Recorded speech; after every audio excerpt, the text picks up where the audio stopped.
All right, let's talk about a few things. Back with the podcast. The whole point of this podcast is just to present my point of view on a few things and play some piano. Hopefully be somewhat entertaining. I'm Robert Monroe. Welcome to the No Edit Podcast.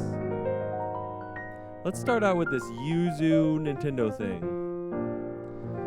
So Yuzu's an emulator for the Switch, and they got in trouble and got, threatened to be sued and pulled into court by Nintendo because they did a Switch emulator and they were doing Patreon, and apparently in their Discord they were actually directing people and maybe even giving out links to pirated games.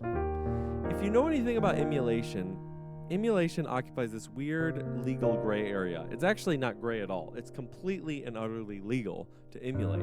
There's nothing against doing that.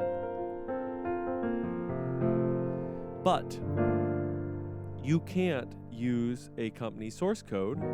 You can't also direct people to pirated games. That is stealing and illegal. You wouldn't steal a car.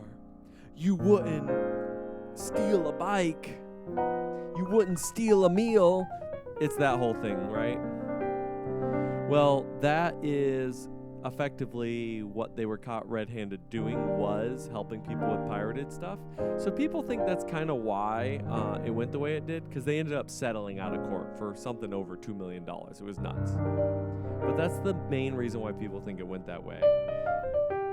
I think that's probably a gross simplification of it. I think Nintendo probably dislikes all emulation, because if you look at the way Nintendo likes people to play their games, it's very clear Nintendo wants you to buy every single Nintendo console, play only Nintendo games, and effectively be locked in, kind of an Apple-like ecosystem, where that's the only thing you enjoy, the only thing you use. So I think they're livid about the fact that you can emulate their games and play Nintendo games on the PC. So if I had to guess, it just drives them crazy, and what they want is to get rid of all of it. But they can't do that. And they know if they set the wrong precedent in court, they would be kind of screwed. So what can we do instead? We can take a case we can win. That would just be my thoughts. In terms of the impact, I don't think it means anything yet. So I don't think you need to worry too much about your emulation or whatever. So what else are we going to talk about today? Let's talk about something weird, which is modes.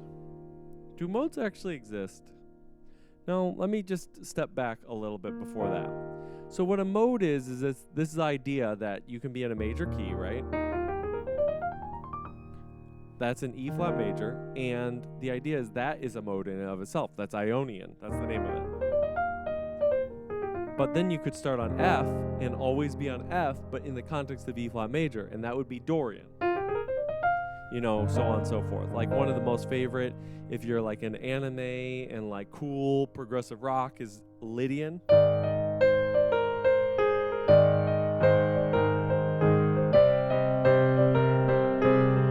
Something like that.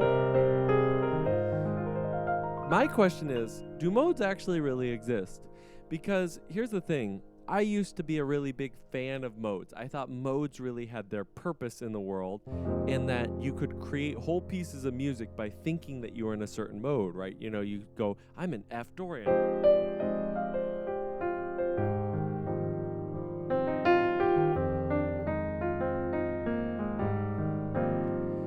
But the more and more I mess around with it, the more and more it sounds to my ear like the moment you step away from whatever that note is that you're just pounding away, we start to really feel the impact of the fact that we're just emphasizing other parts of E flat major. So it just still feels like we're here. We just are never playing that, right? So like, let's say we're on B flat.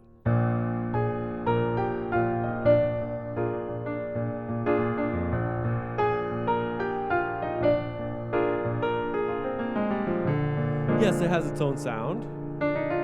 We could stay here the whole time. But if we use this collection of notes, guess what? It always sounds like it's a dominant 2. E flat.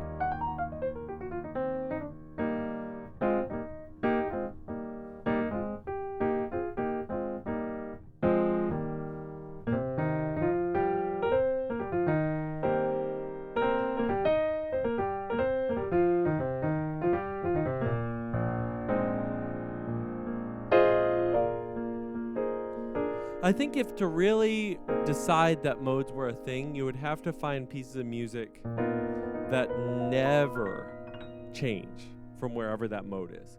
They just stay there the whole time. Probably the most convincing example of that would be So What.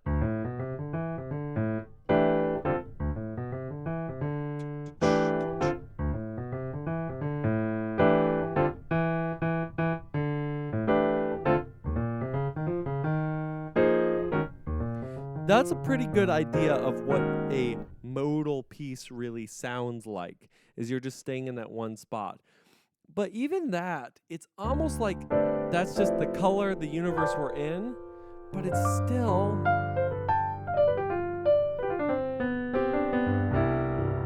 in C major. Here's one other helpful thing in terms of modes.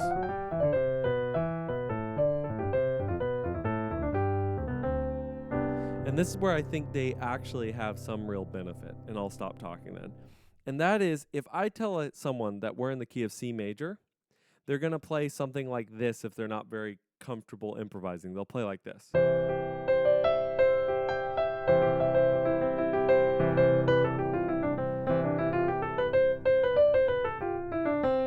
They're just going to start and end everything on C. They're going to play a lot of C's, Z's, and G's, and it's just going to sound kind of boring.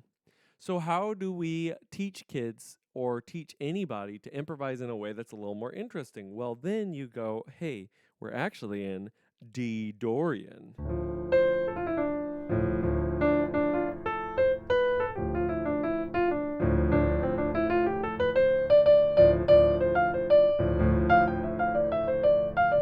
And you might even tell them, hey, emphasize the normal 6.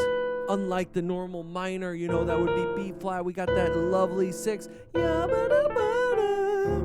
then they're like, wow, I'm on another level. Another, not another, another level.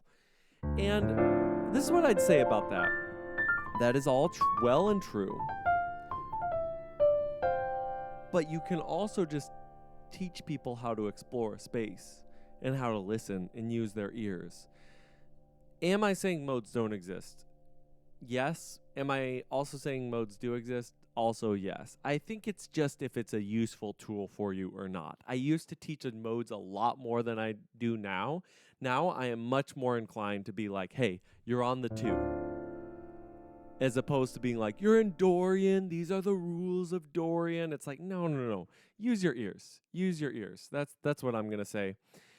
If you enjoyed this, please follow. I am going to start dropping these a lot more frequently. I do not know how frequently yet. I am hoping for more than once a week, and it would be cool to do daily, but we will see how we get there. Anyway, until next time, peace out. Enjoy your lives. I will see you later.